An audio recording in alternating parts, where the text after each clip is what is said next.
Hello everyone, हम लोग wave optics पढ़ रहे हैं और पिछले क्लास में हमने देखा कि लाइट वेव कब ले रहे हैं, उसके लिए क्या कंडीशंस हैं, और जब लाइट वेव चलती है तो इलेक्ट्रिक फील्ड और मैग्नेटिक फील्ड का कैसा वाइब्रेशन हो रहा है दो म्यूचुअली परपेंडिकुलर प्लेन्स में सेम फेज में, और E क्रॉस बी के अलॉन्ग EM वेव प्रोपेगेट करती है। हमने आपको पिछले क्लास में कहा कि अगर आप किसी वेव के बारे में पढ़ाई करना चाहते हैं तो आपको पांच बातें आपको समझना चाहिए, आना चाहिए। पहला कि वो किस तरह की वेव है, तो हमारा EM वेव है ये, इसमें मीडियम की आवश्यकता नहीं है और ये ट्रांसवर्स वेव है।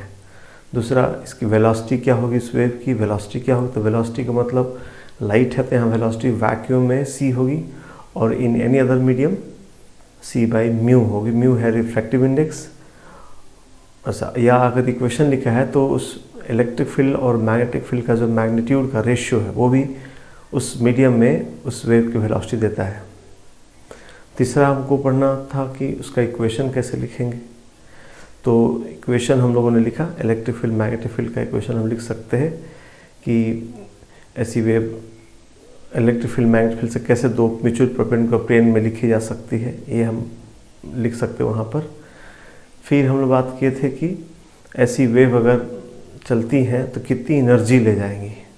चौथा बात है कि ऐसा वेव चलती कितना एनर्जी वो कैरी करती है, because her wave energy carry करती है। एनर्जी वेव का ये डेफिनेशन ही है कि energy is transferred from one position to another position without actual transportation of the medium. So must know कि how much energy is carried by this wave. And fifth point कि wave wave, ऐसी दो wave अगर आपस में मिलती है तो सुपरपोजिशन होगा तो कौन कौन से इफेक्ट्स आएंगे। तो हम लोगों ने 3 बातें पढ़ लिया, 2 बातें और पढ़ना है, एनर्जी कितना वो कैरी करेगी और सुपरपोजिशन कितना होगा। तो हम लोग अभी एनर्जी पढ़ने जा रहे हैं। एनर्जी के जगह हम लोग ज़्यादा अच्छा हम लोग पढ़ लें इंटेंसिटी ऑफ EM वेव्स। अगर एक ये वेव चलती है तो कितनी इंटेंसिटी मतलब क्या हुआ, energy passing through unit area पर सेकेंड। एरिया पर सेकेंड से जितनी एनर्जी जाती है उसको हम इंटेंसिटी कहते हैं। तो इंटेंसिटी का हम लोग फार्मूला लिखेंगे। ये एक आगे चल के डेरिवेशन है इस फार्मूले का, पॉइंटिंग वेक्टर होता है, वहाँ से डिफाइंड होता है, ये एनर्जी डिराइव की जाती है। तो हम लोग को वो चीज़ सिलेबस में नहीं, बट इसका हमने सोर्स बता दिया।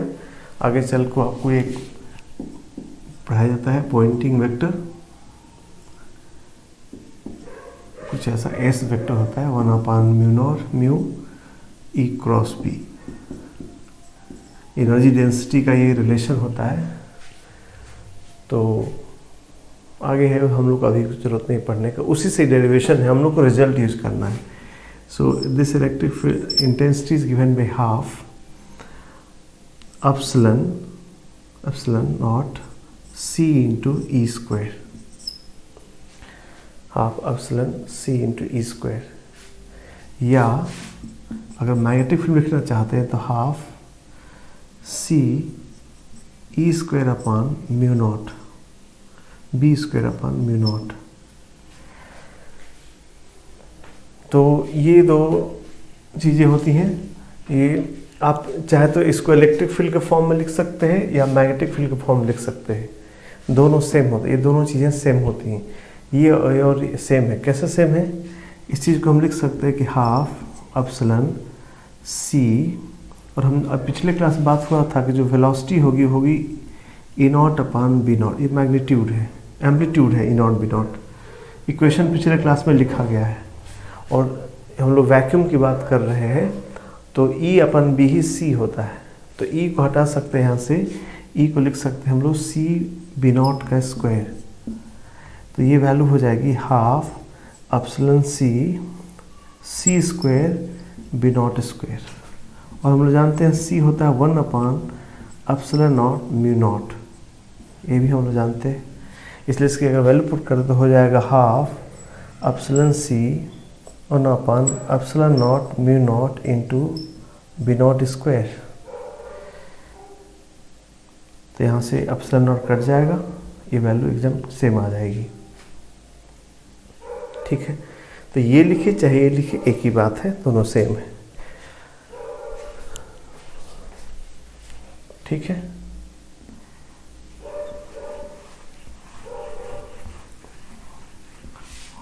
और अगर हम चाहें तो एक तो ये बात होगी, दूसरा बात ये है कि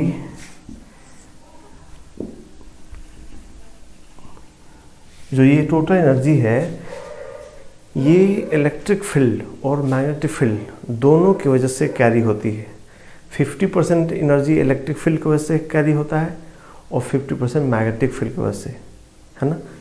ये जो लिखे हम लोग नेट लिखे हैं, टोटल कितना ट्रांसफर होगा ये हम लोग लिखे हैं। तो हम लोग क्या कर सकते हैं कि ऐसा लिख सकते हैं कि एनर्जी या इंटेंसिटी वर्ड लिखा जाए,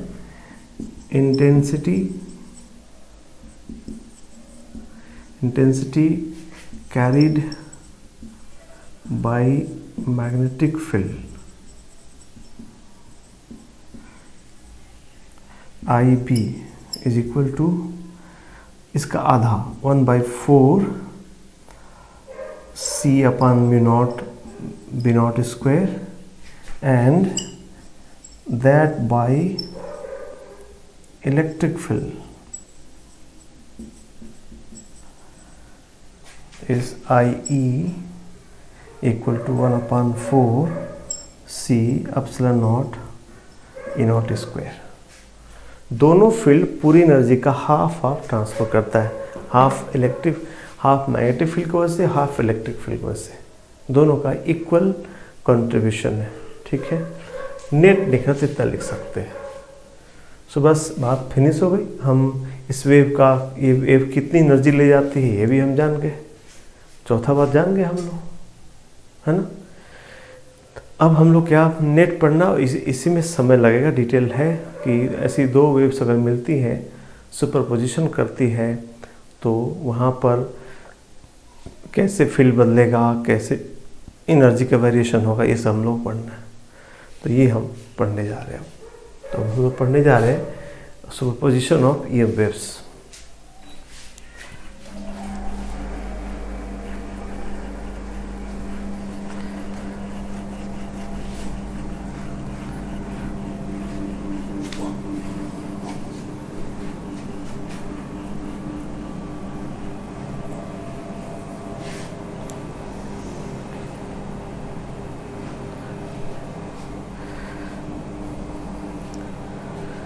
हम लोग पढ़ेंगे अब सुपरपोजिशन ऑफ EM वेव्स।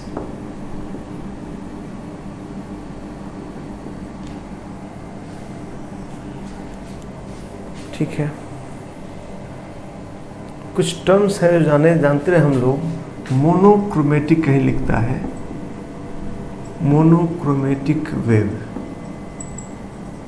का क्या मतलब होगा? मोनोक्रोमेटिक वेव या मोनोक्रोमेटिक सोर्स, मोनोक्रोमेटिक सोर्स का मतलब क्या? तो a source emitting light of constant या सेम वेवलेंथ। मोनोक्रोमेटिक मतलब एक कलर, मतलब कि सोर्स से हमेशा एक ही फ्रिक्वेंसी, एक ही वेवलेंथ की लाइट वहाँ से निकले, तो उसको हम मोनोक्रोमेटिक कहते हैं। और मोनोक्रोमेटिक हमेशा कलरफुल होगा, मोनोक्रोमेटिक हमेशा कलर होगा, because white is not a colour, it's a mixture of colours. So monochromatic सिर्फ ब्लू हुआ, सिर्फ रेड हुआ, सिर्फ ग्रीन हुआ, ऐसा होगा। एक कलर मोनोक्रोमेटिक। दोहरा हो, दूसरा आएगा coherent source. Coherent source, sources, actually coherent sources कब बोलेंगे, नोट करेंगे, नोट कीजिए कोहेरेंट सोर्सेज कब बोलेंगे। लिखा जाए कि two wave sources are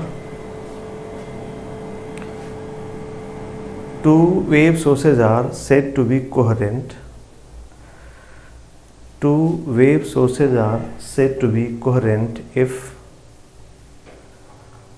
sources are said to be coherent if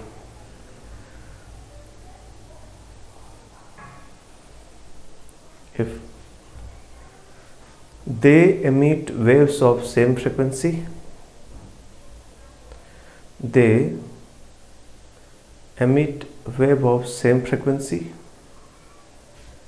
and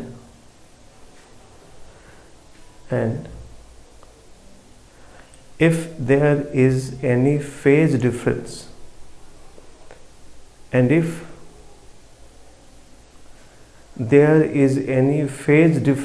between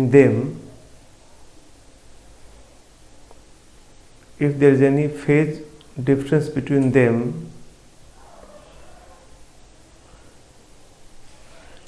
it remain constant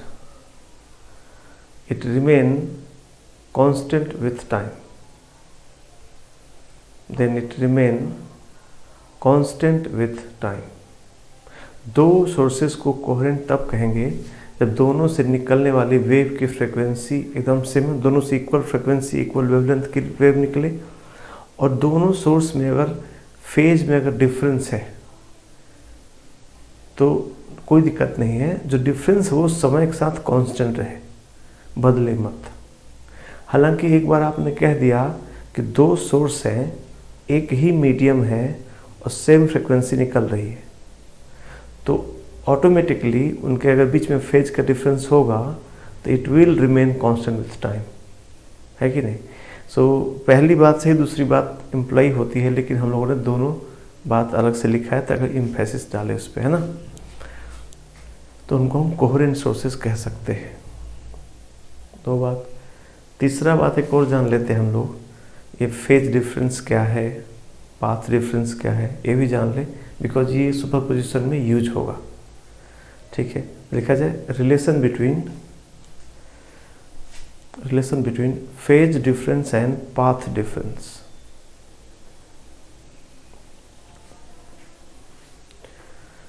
phase difference and path difference. जैसे मान लीजिए कि यहाँ से एक वेव चलती हुई इस जगह जा रही है यहाँ से, ठीक है, ये एक सोर्स है, लाइट का सोर्स से जा रही है। इस लाइट का सोर्स का यहाँ पे इक्वेशन दे रखा है इन लोगों ने, ई नॉट साइन के एक्स माइनस ओमेगा टी मान लीजिए दिया हुआ है, ठीक है। तो जब ये वेव कहीं पहुँचेगी, मान लीजिए x1 जगह पहुँचेगी, फिर थोड़ी देर बाद चलते चलते ये मान लीजिए यहाँ x2 पे भी पहुँचेगी, यहाँ से x2 दूरी पे होगा, ये ओरिजिन हो गया अपना। तो इस जगह और इस जगह के बीच में फेज डिफरेंस कितना होगा ये हम निकालना चाहते हैं। मैंने बताया था आपको कि जो ब्रैकेट के अंदर जो क्वांटिटी है उसको हम बोलते हैं phase constant, phase difference, phase. हमें यहाँ पे 5 लिखे तो 5 लिख लीजिए, कोई दिक्कत नहीं। 5 ये पूरा ब्रैकेट को फेज कहते हैं, and this 5 known as phase constant. So x1 पर फेज कितना होगा, phase at x1 is equal to क्या होगा k x1 minus omega t plus 5, ये हम 5 लिख दिए।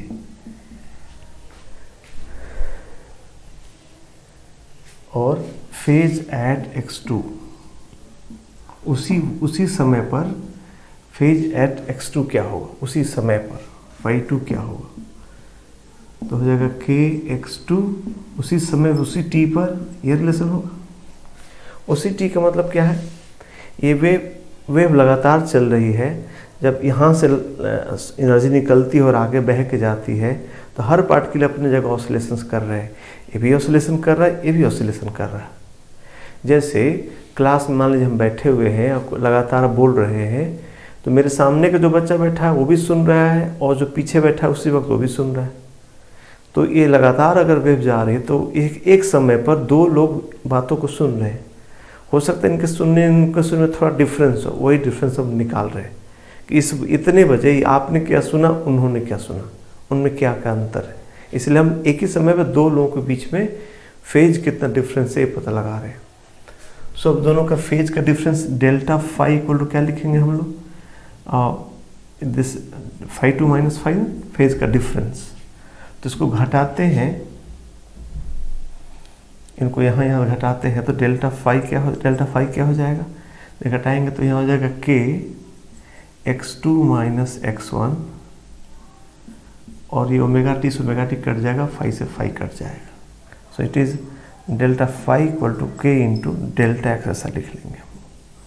तो यही रिलेशन हम यूज करेंगे कि दो पॉइंट्स जिनके बीच में path, this is delta x, this is delta x, दो पॉइंट जिनके बीच में पाथ में कितने का डिफरेंस हो डेल्टा एक्स का, तो उनमें फेज में कितना डिफरेंस होगा के डेल्टा एक्स का। ठीक है, so this relation between path difference and phase difference, delta phi is phase difference, delta x is path difference.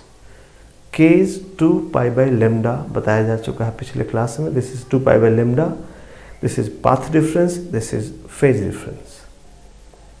ठीक है, ओके। अब हम कुछ थोड़ी बातें हम अपना तैयार कर लिए, इन्हीं का यूज अब हम लोग करेंगे, अब सुपरपोजिशन में करेंगे हम लोग। ये हम फिर से मिटा लेते हैं।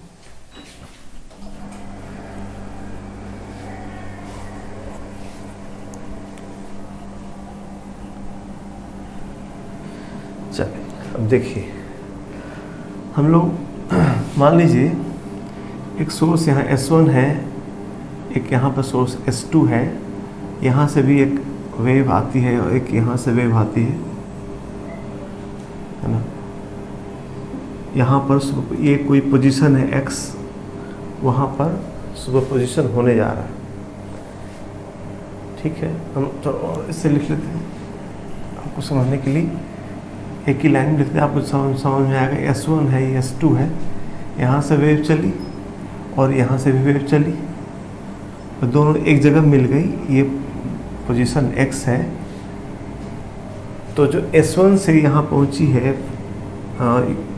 वेव, लाइट वेव, उसका इक्वेशन लिख रहे हैं हम लोग। E1 इक्वल टू, पहला जो इधर होगा E इक्वल टू ऐसे E1 sine kx minus omega t. इस x पर t टाइम पर ये वेव यहाँ पहुँची, इस पोजीशन पर t टाइम पर ये वेव यहाँ पहुँची, तो उसका इक्वेशन ऐसा लिखा है, एज्यूम कर रहे हैं हम लोग।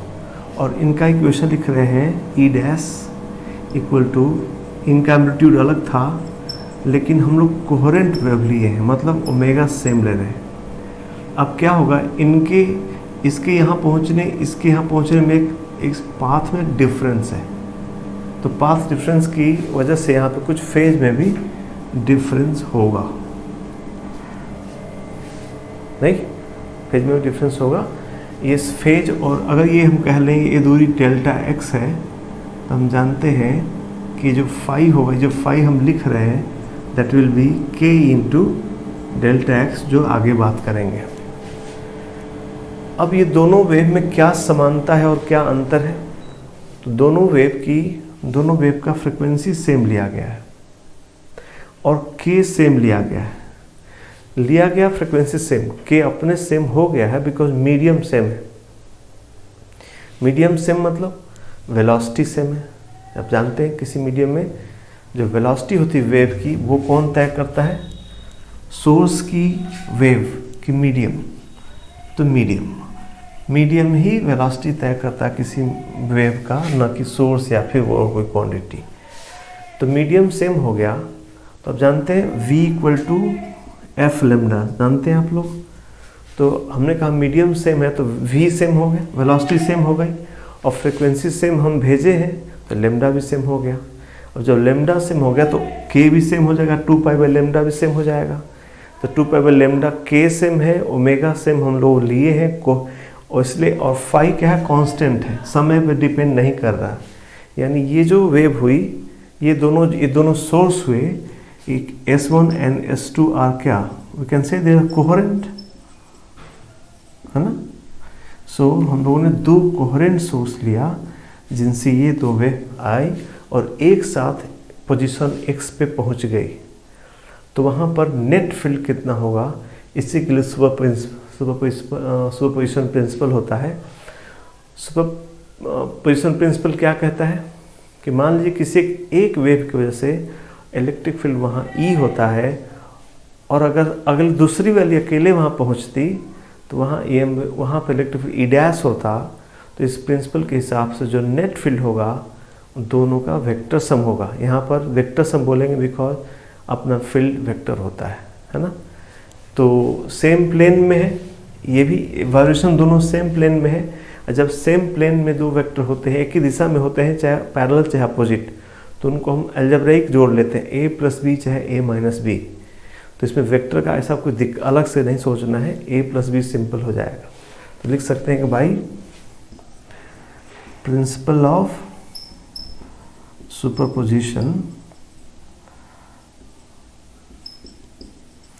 E जो वहाँ नेट होगा, it will be equal to क्या, E जो नेट होगा that is E + E dash, E + E dash net field हो जाएगा। तो इनको ऐड कर दिया जाए। सो E जो नेट है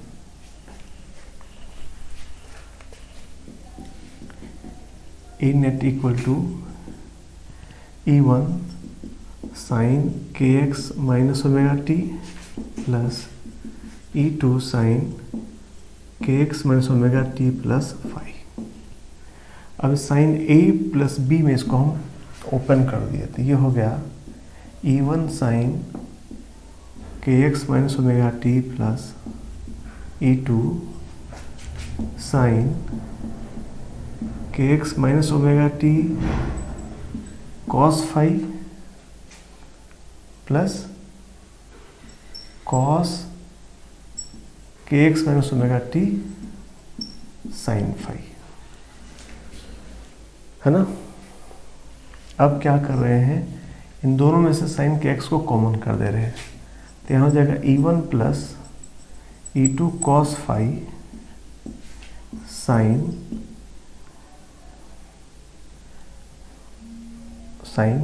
ये लिया हम लोगों ने, ये E1 sin kx - omega t plus ये कितना हो जाएगा E2 sin phi cos kx - omega t, है ना। ये हो गया E नेट। इसको और थोड़ा सिंप्लीफाई कर लें, let E1 plus E2 cos phi is, कुछ मान लेते हैं something E0 cos delta and E2 sin phi is E0 sin delta. ये हमने एज्यूम किया। अगर ऐसा एज्यूम करते हैं तो E नेट कितना हो जाएगा, E नेट हो जाएगा E0 cos phi sin kx - omega t plus E0 sin delta है sin delta cos kx - omega t।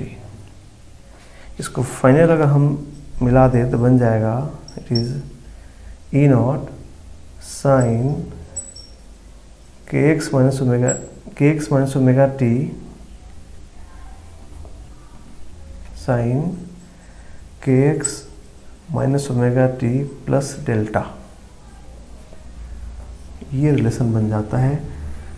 मतलब अगर दोनों वेव एक साथ वहाँ पहुँच गई तो रिजल्टेंट वहाँ कलेक्टिव फील्ड हो जाएगा ई नॉट साइन के x minus omega t plus delta, जहाँ ई नॉट और डेल्टा यहाँ से हम आपको निकाल के बताते हैं कितना होगा। इसको निकालने के लिए हम क्या करेंगे,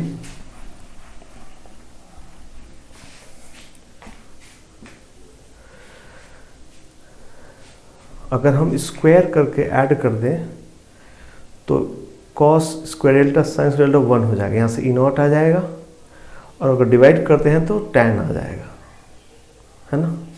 सो इनको हम लोग इसको इक्वेशन 1 कर ले, इसको इक्वेशन 2 कर ले, इसको इक्वेशन 3 कर ले, इसको इक्वेशन 4 कर ले।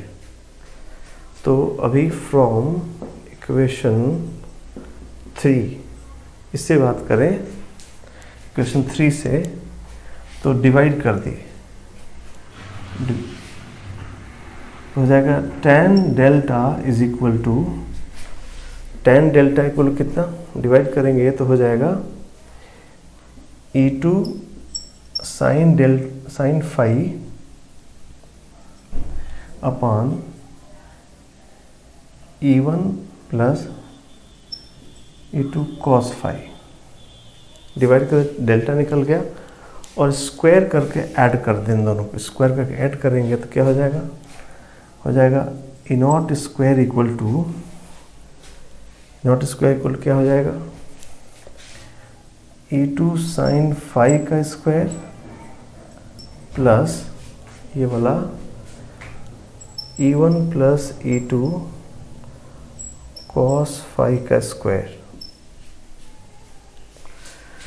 ठीक है, इसको अगर हम और ओपन करते तो हो जाएगा E2 square sine square phi plus E1 square plus E2 square cos square phi plus 2E1 E2 cos phi. Finally ये हो जाएगा ई नॉट का square equal to E1 square, अब इन दोनों को E2 स्क्वायर कॉमन करेंगे तो sine square phi plus cos square phi 1 हो जाएगा, तो हो जाएगा plus E2 square plus 2E1 E2 cos phi. इसको मैं इक्वेशन नंबर 5 लिख लिया। ये मैंने कुछ प्रूफ लिखे, अब मैं इस सारे रिजल्ट को समराइज कर देना चाहता हूँ। सारे रिजल्ट जो भी हमने प्रूफ लिखा इसको समराइज कर देना चाहता हूँ मैं। क्या क्या की,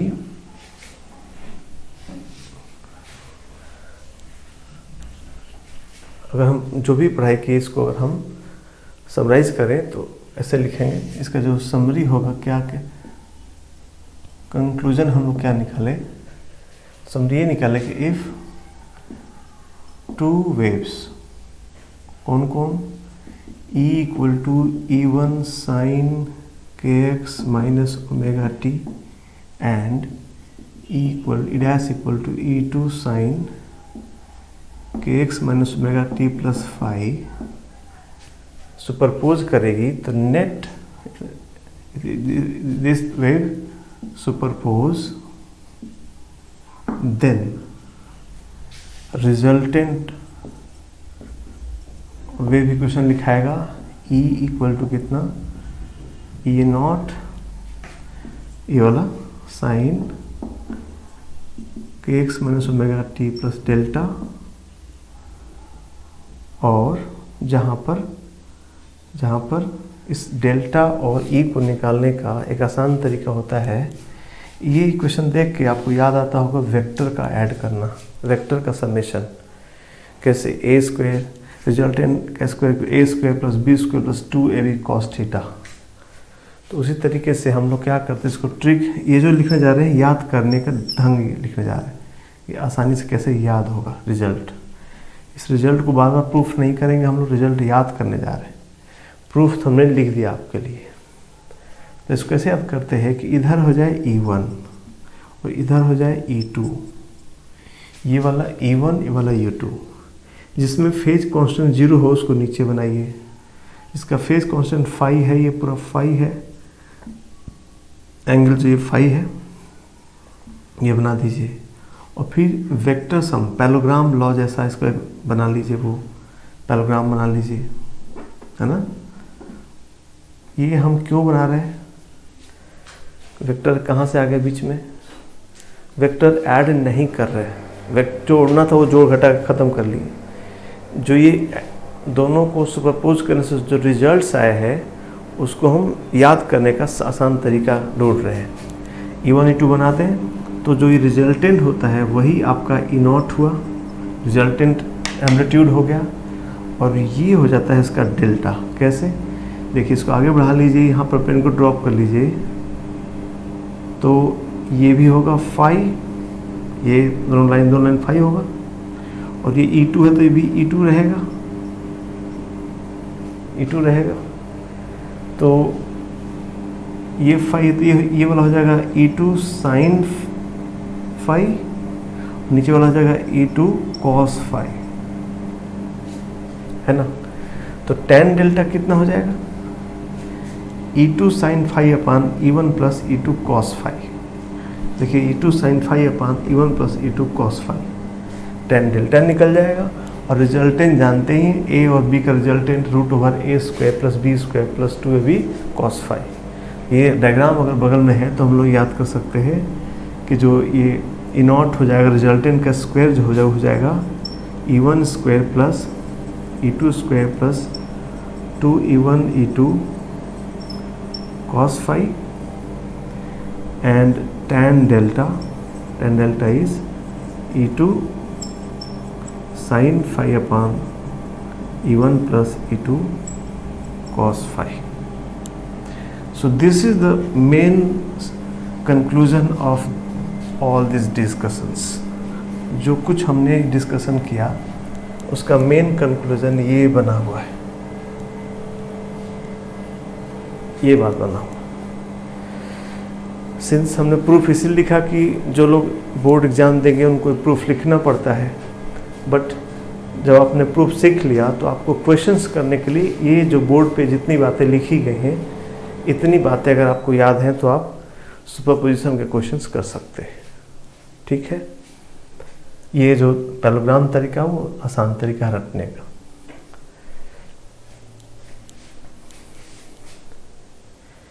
और फाई याद है, फाई क्या था, के डेल्टा एक्स। डेल्टा एक्स क्या था, दोनों से पहुंचने वाले वेव के बीच में पाथ डिफरेंस। सो फाई आप देख रहे हैं जो रिजल्टेंट है ई नॉट, वो इस बात पे डिपेंड कर रहा है कि फाई कितना है। जो रिजल्टेंट इलेक्ट्रिक फील्ड होगा उसका जो एम्पलीट्यूड होगा वो इस बात पे डिपेंड करेगा कि दोनों आने वाले वेव में फेज में कितने का डिफरेंस है ना। तो फेज डिफरेंस से पता चलेगा उनका बीच का रिजल्टेंट कितना होगा। ये मैक्सिमम मिनिमम चेंज हो सकता है, फाई के हिसाब से मैक्सिमम हो सकता है, मिनिमम हो सकता है ना। वो हम मैक्सिमम मिनिमम ही तो पढ़ना है, वो हम लोग डिटेल से पढ़ने जा रहे हैं। उसको हल्के में न लिया जाए, उसको डिटेल पढ़ना है कि मैक्सिमम कितना होगा, मिनिमम कितना होगा। उसको एक अलग हेडिंग में हम लोग पढ़ेंगे, उसको बोलेंगे इंटरफेरेंस, है ना। लिखा जाए, अगला हेडिंग लिखा जाए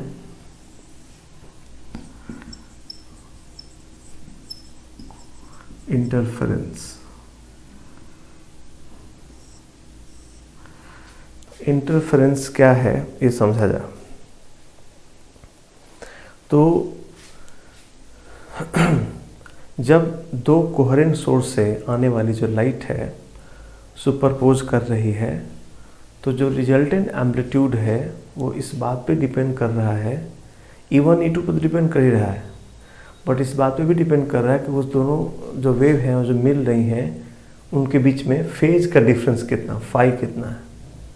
अगर फाई 1 हो गया तो एम्पलीट्यूड मैक्सिमम हो जाएगा, तो इंटेंसिटी भी मैक्सिमम हो जाएगी।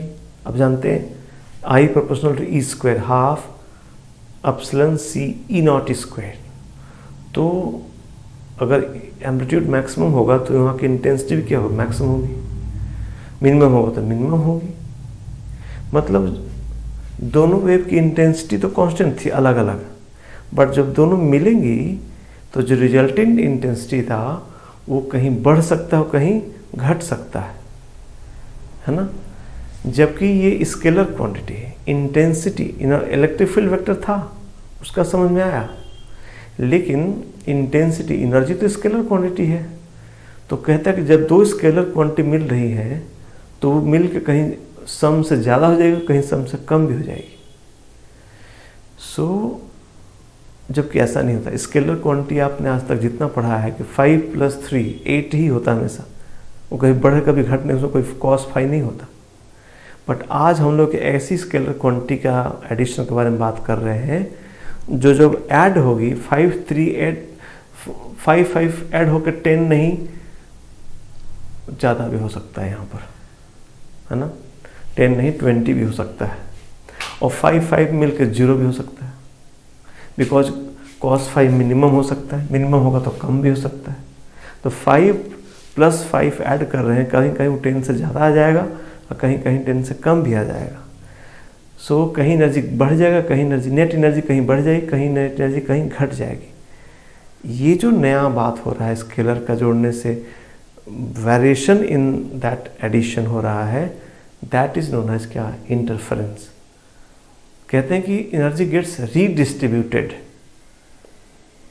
एनर्जी गेट्स रीडिस्ट्रीब्यूटेड, कहीं एनर्जी घट जाना और कहीं बढ़ जाना, टोटल कांस्टेंट रहती है, बट ये दोनों को मिलने से एनर्जी का रीडिस्ट्रीब्यूशन हो जाता है, दैट इज नोन एज क्या, interference.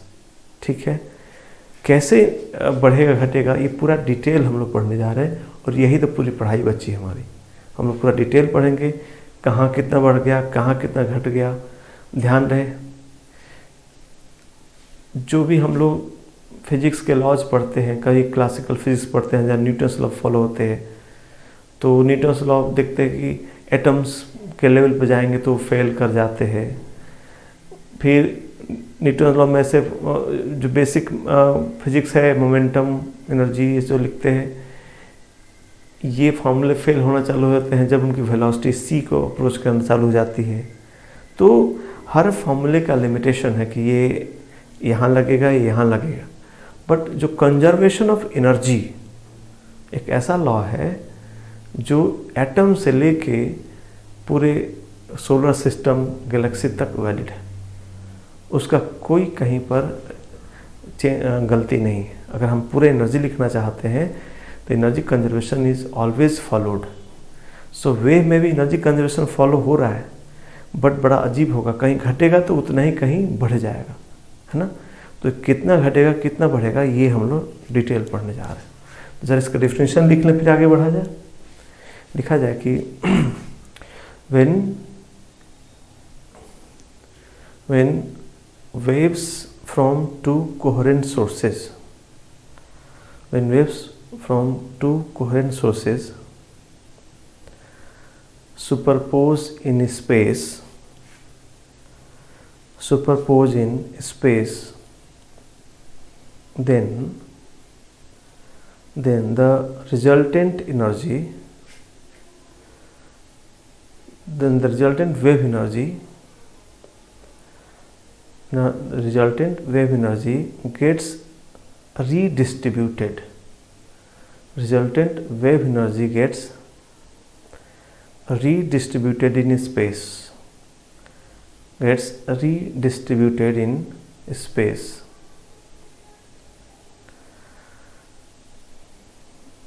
Gets redistributed in space. आगे लिखा जाए, at some positions, the energy becomes maximum. At some positions the energy becomes maximum, bracket में called positions of constructive interference, bracket में called positions of constructive interference, bracket बंद कीजिए। Some position energy gets becomes maximum and bracket बाहर लिखे and at some other positions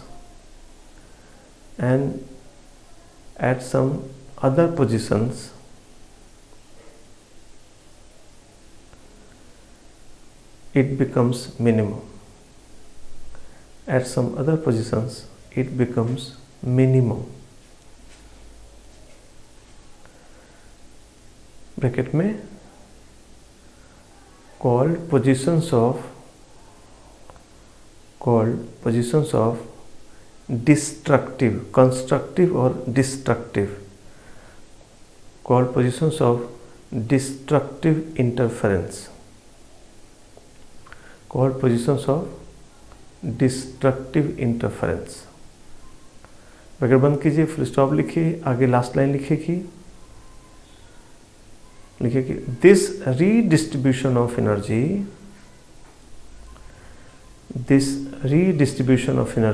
in space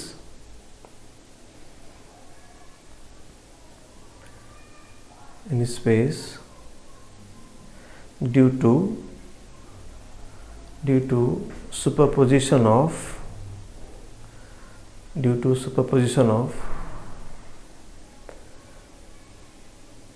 two coherent waves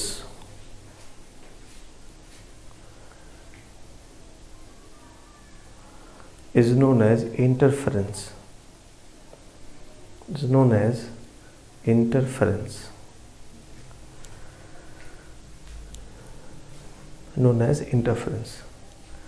दो coherent waves का space में superpose करके intensity का कहीं घट जाना कहीं बढ़ जाना, ये जो घटना हो रही है, इस घटना की पढ़ाई इंटरफेरेंस कहलाता है। देखते हैं कैसे वैरी करता है। लिखा जाए कि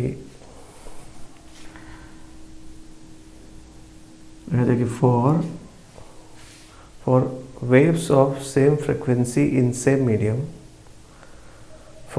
waves of same frequency in same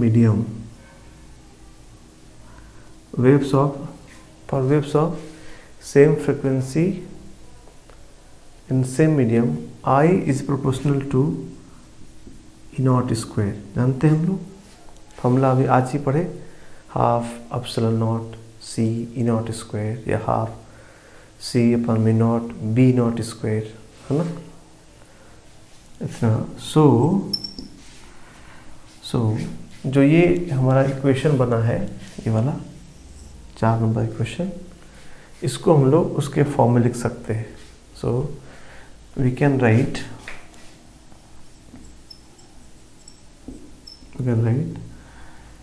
I naught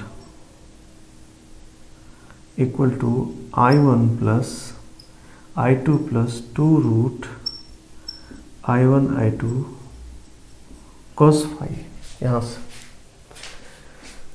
I proportional E naught square, तो E नॉट स्क्वायर की जगह I नॉट लिख दिए, E1 की जगह I1 लिख दिए, E2 स्क्वायर की जगह I2 लिख दिए। K अगर प्रोपोर्शनलिटी कांस्टेंट अगर K मान भी ले तो K मल्टीप्लाई हो दोनों साइड में, तो K E naught square is I naught, K E1 square is I1, K E2 square is I2 and root I1 I2 cos phi। नहीं, ये इतना इंटेंसिटी का फॉर्मूला हो जाएगा। दोनों वेव I1 I2 के दो वेव अगर फेज डिफरेंस फाई पर इंटरफेरेंस कर रही है तो उनके रिजल्टेंट इंटेंसिटी का फॉर्मूला हो जाएगा I1 plus I2 plus 2 root I1 I2 cos phi। ठीक बात है। अब देखा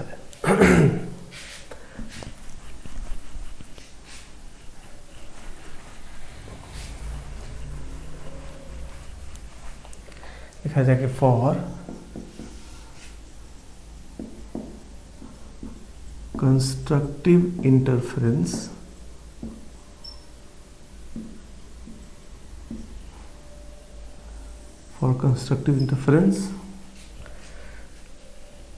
मैक्सिमम चाहते हैं तो cos phi इक्वल हो जाना चाहिए +1, cos phi इक्वल टू +1। ऐसा होने से क्या हो जाएगा, E नॉट कितना हो जाएगा, E1 square plus E2 square plus 2E1 E2 cos phi 1 का रूट, नहीं, यानी कितना हो जाएगा, ये E1 प्लस E2 का स्क्वायर का रूट, ये ई नॉट की ये मैक्सिमम वैल्यू हो जाएगी। सो जो ई मैक्सिमम वैल्यू आ जाएगी कितनी आ जाएगी, E1 plus E2। Resultant electric field maximum E1 plus E2 हो जाएगा। इंटेंसिटी की बात करें तो कितना हो जाएगा, आई नॉट का मैक्सिमम वैल्यू कितना हो जाएगा, I1 plus I2 plus 2√I1I2। आप कहें तो हम ऐसा लिख सकते हैं, इसको मन में I1 को मैं मन में मान सकता हूँ क्या, √I1 का स्क्वायर। तो हो गया √I1 का स्क्वायर और √I2 का होल स्क्वायर प्लस 2√I1 यानी ये हो जाएगा √I1 प्लस √I2 का स्क्वायर। यह रिजल्टेंट मैक्सिमम इंटेंसिटी हो जाएगी। अच्छा, एक बात, cos फाई जो +1 है तो फाई कितना होना चाहिए, 2n पाई होना चाहिए।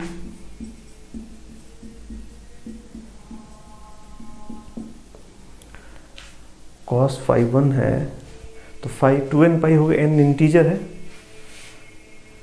ना।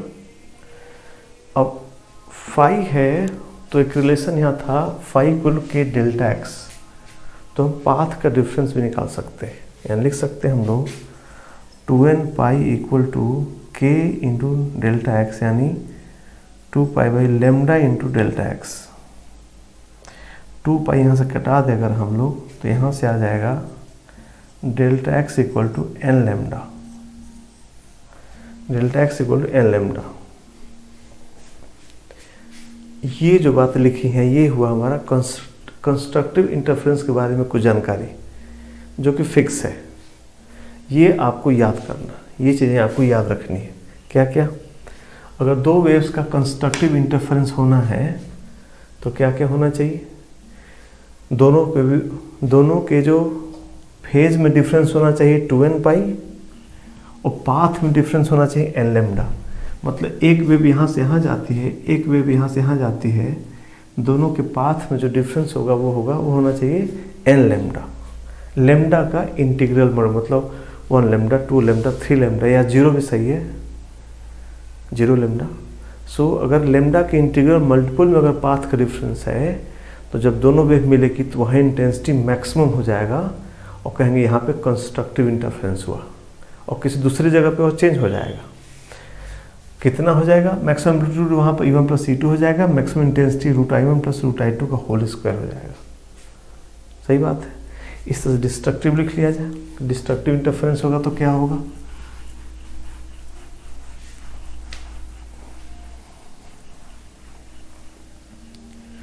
फॉर डिस्ट्रक्टिव इंटरफेरेंस क्या क्या हो जाएगा, cos फाई इक्वल टू हो जाएगा -1 मिनिमम के लिए, और फाई कितना हो जाएगा, फाई हो जाएगा 2n प्लस 1 पाई, जहाँ n वही अपना इंटीजर है, ऑड पाई, पाई 3 पाई -1 होता है। ऐसा होने से हमारा जो E जो होगा, E नॉट जो है मिनिमम हो जाएगा। जहाँ पर यहाँ प्लस आया था वहाँ माइनस हो जाएगा, cos फाई -1 हो जाएगा। तो सीधे लिख देते हैं इक्वल टू क्या हो जाएगा यहाँ पर, E1 minus E2, E1 difference E2 लिख दिए हैं बिकॉज ये एम्पलीट्यूड है तो निगेटिव, तो एम्पलीट्यूड हम लोग जो भी पॉजिटिव बताते हैं तो बड़े में से छोटे का जो डिफरेंस है वही लिख देंगे। और I नॉट मिनिमम, इंटेंसिटी की जो मिनिमम हो जाएगी वो कितनी हो जाएगी, यहाँ आ जाइए, फिर वही बात होगी, यहाँ -1 आ जाएगा तो यहाँ -1 आ जाएगा, यानी हो जाएगा √I1 माइनस √I2 का होल स्क्वायर। ये होगा डिस्ट्रक्टिव इंटरफेरेंस। पाथ डिफरेंस कितना हो जाएगा, तो 2n plus 1 pi equal to k into delta x, and delta x कितना हो जाएगा, ये हो जाएगा n प्लस हाफ, ये 2 को अंदर ले गए, हाफ लेमडा। सो ये शर्त हो गया पाथ डिफरेंस का।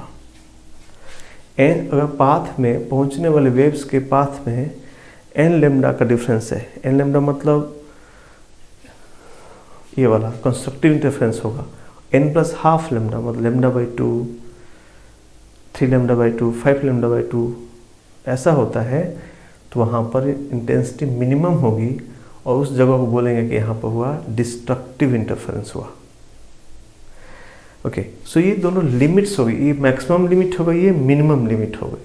ऐसा नहीं कि यही दोनों होगा, ये हमने लिमिट किया तो इन दोनों के बीच में सभी इंटेंसिटी वैरी करेगा, है ना। अब यही पढ़ाई पढ़ने, यही हम लोग पढ़ना है कि दो वेव्स मिलेगा तो कहाँ मैक्सिमम होगा कहाँ मिनिमम होगा, इसकी पढ़ाई हम लोग करेंगे। इस पे एक छोटे छोटे एक दो क्वेश्चन आप कर लीजिए, फिर आगे बढ़ते हैं।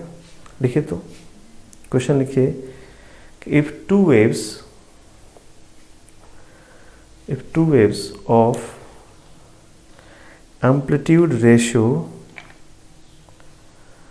if two waves of amplitude ratio 3:2, two waves of amplitude ratio 3:2 interfere in space,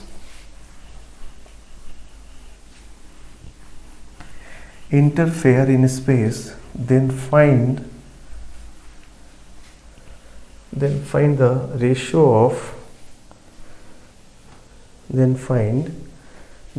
of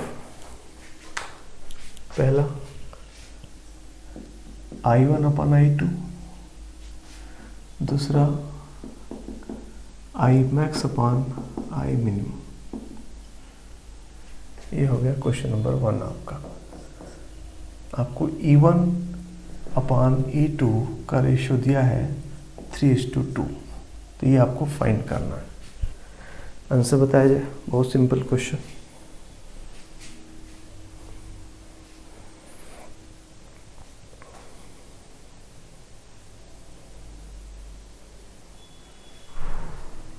इसका वैल्यू बताइए।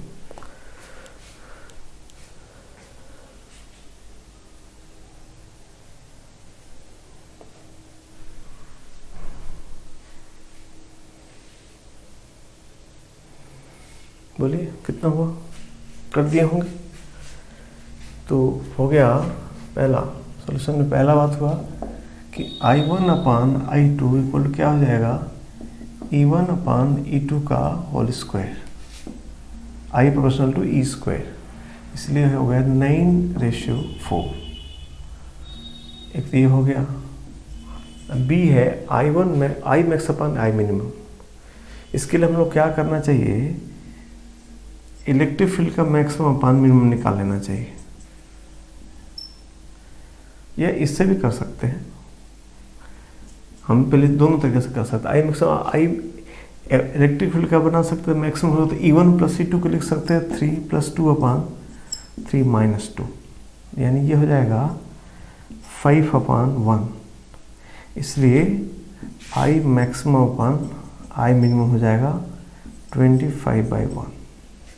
ऐसा कर सकते हैं, या आप यहाँ से भी कर सकते थे। कैसे कि I maximum upon I minimum equal to √9 + √4 का स्क्वायर अपान और √9 - √4 का स्क्वायर। तो हो जाता 3 + 2 का स्क्वायर अपान 3 - 2 का स्क्वायर, दैट इज 25/1। ऐसा भी कर सकते थे, जैसा भी आपको उचित लगे। ठीक है, एक क्वेश्चन और करेंगे। लिखा जाए कि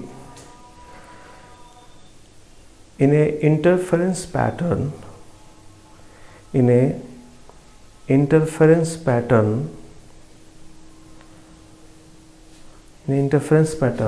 the ratio of maximum to minimum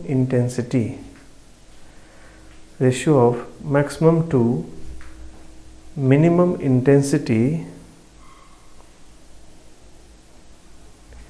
is 49/25. I maximum upon I minimum is this. Then find then find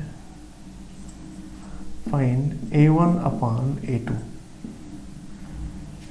then find E1 मतलब एम्पलीट्यूड उसका, find ratio of amplitudes, then find the ratio of amplitudes. बताइए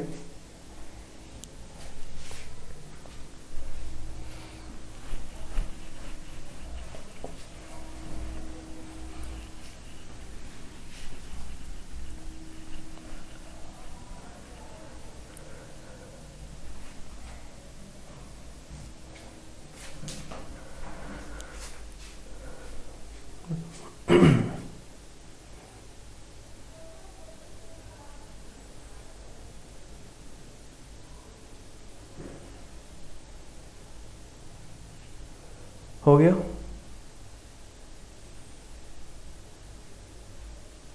हो गया होगा? कितना हो गया होगा? ये इसको आप क्या लिख सकते थे? E मैक्स का स्क्वायर अपान E मिनिमम का स्क्वायर लिख सकते थे। सो E max upon E minimum is 7/5, that is E1 plus E2 upon E1 minus E2। आपको E1/E2 बताना था, क्रॉस कर लिए तो अगर 7E1 minus 7E2 is equal to 5E1 minus 5E2, that is 2E1 is equal to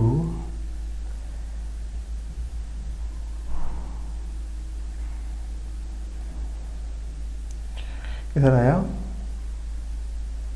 ये कहाँ गड़बड़ हो गया, ये प्लस है ना, तो 2 ये 12E2 ना, 2E1 is 12E2, so E1 upon E2 is 12/2 यानी 6:1, 6:1 हो जाएगा। सिंपल। चलिए लास्ट नोट आज का लिखिए, लास्ट में एक नोट लिख लीजिए, लिखिए कि if two coherent waves, if two coherent waves of equal intensity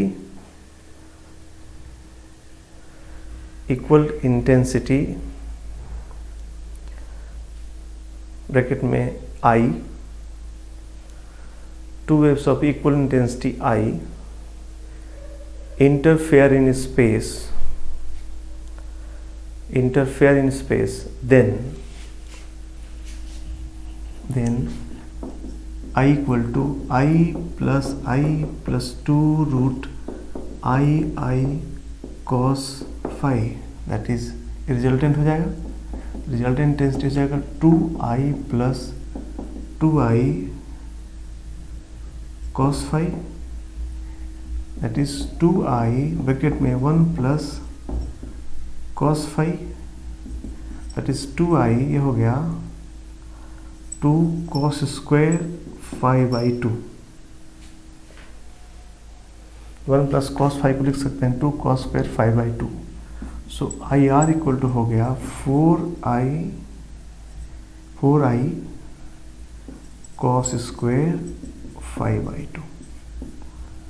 ये भी एक फॉर्मूला, यूजफुल फॉर्मूला याद रखेंगे कि जब दो कोहेरेंट वेव्स दोनों के इंटेंसिटी सेम हो, I हो, दोनों मिलेगी तो रिजल्टेंट इंटेंसिटी हम लिख सकते हैं से direct 4I cos square phi by 2। जब कंस्ट्रक्टिव होगा तो ये cos phi 1 हो जाएगा, है ना, 2n पाई था तो n पाई हो जाएगा, माइनस स्क्वायर तो पॉजिटिव ही हो जाएगा ना, तो मैक्सिमम कितना हो जाएगा 4I हो जाएगा, और मिनिमम में cos स्क्वायर की वैल्यू कितनी आएगा 0, तो मिनिमम 0 आ जाएगी और मैक्सिमम 4I आ जाएगी। तो ये फॉर्मूला डायरेक्ट आप यूज कर सकते हैं। पहले भी था √I प्लस √I का होल स्क्वायर, तो 2√I का होल स्क्वायर दैट इज कितना 4I मैक्सिमम, मिनिमम में √I माइनस √I का स्क्वायर 0 हो जाएगा, तो अब डायरेक्ट इसका ऐसा यूज कर सकते हैं। अब हम लोगों ने इस सारी एनर्जी की कंस्ट्रक्टिव और डिस्ट्रक्टिव का तैयारी कर लिया। अब हम लोग को इसमें एक्सपेरिमेंट पढ़ना है यंग्स डबल स्लिट एक्सपेरिमेंट, जहाँ पर ये बात हुई थी कि एक्सपेरिमेंट हुआ जिसने प्रूव किया कि लाइट वेव है। तो वो हम लोग नेक्स्ट क्लास से पढ़ेंगे। आज हम लोग यहीं फिनिश करते हैं। Thank you.